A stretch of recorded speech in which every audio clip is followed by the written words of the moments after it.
Hello, and welcome back. Today I'm going to talk about the game that got me into fighting games.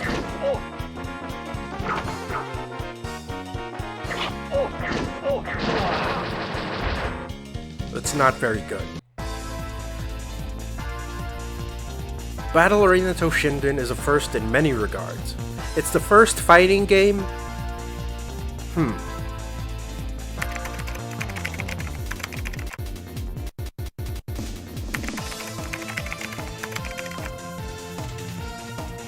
The first 3D-based weapon fighter released for the PS1.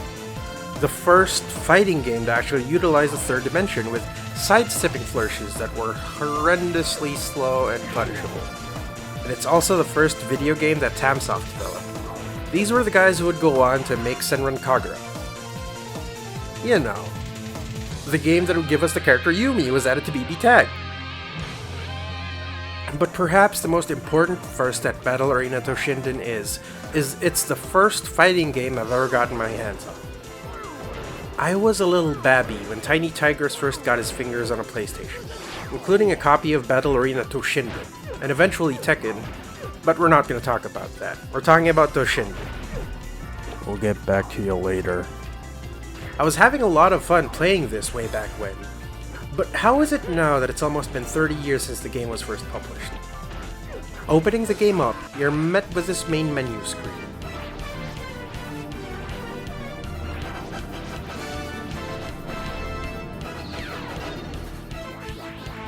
No training mode, which was fine at the time, I guess? I don't think Tekken 1 had training mode back then either. Still, the offerings were extremely thin, but definitely par for the course. Fighting games, especially 3D ones, are still in their infancy. Okay, so let's look at the roster.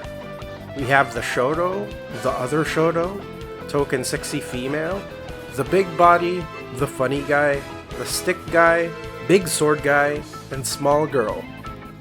There's also a couple of secret characters you can unlock, but I won't bother doing that. Pretty solid as a starting roster overall, to be honest. Guess who I'm in? The funny guy, obviously. Fo-Fi. Let's pick him and see what's up in game. For a PS1 game, the stages look both pretty and varied enough, if very simple. The music is very upbeat, if forgettable. Unfortunately, everything is in 30 frames per second, so the game feels like I'm playing with molasses on my gamepad. The combo system is very rudimentary, and to my knowledge, you can't even special cancel any of your buttons. This is me trying to do a special move. The input leniency isn't very forgiving. Sometimes the camera does this. Did I say the game isn't very good? The game isn't very good. Speaking of not very good, here's Foe.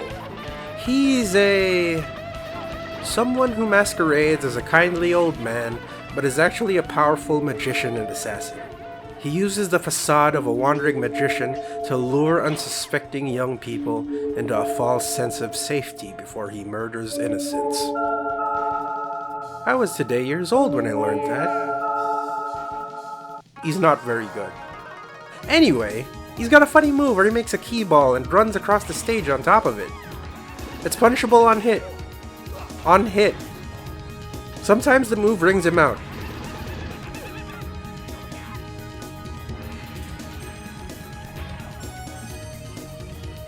He's not very good. Okay, yeah, this game isn't good. The character I picked isn't good. Why did I come back to this game? What was the point in all of this?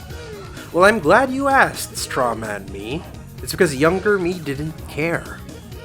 I didn't play the game professionally, so I didn't need to try hard. I mean, I was a literal child when I first played the game. Esports wasn't even a thing back in the day. I enjoyed the game. I enjoyed the character I played. I had fun.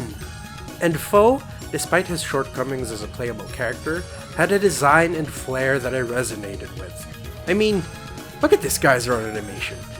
Isn't he great? Just a silly little guy.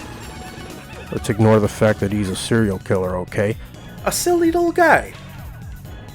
And it's that exact enjoyment of Foe's character that influenced how I picked a character in the arguably more important fighting game I played after that, Tekken. It was Fo-Fi's existence that got me to pick up Yoshimitsu. It was the perfect combination of whimsical and murderous that got me to enjoy characters that aren't necessarily great, but have entertaining movesets to them. I learned to optimize and embrace the funny. And if you're familiar with Tigress lore, Yoshimitsu is the reason I picked up Potemkin in the first place. If you want to learn more, click on the annotation here to watch how I became a Potemkin Knight. The point I wanted to make with this video is that you have to embrace your roots. Enjoy what makes your playstyle yours. And most importantly, play who you want.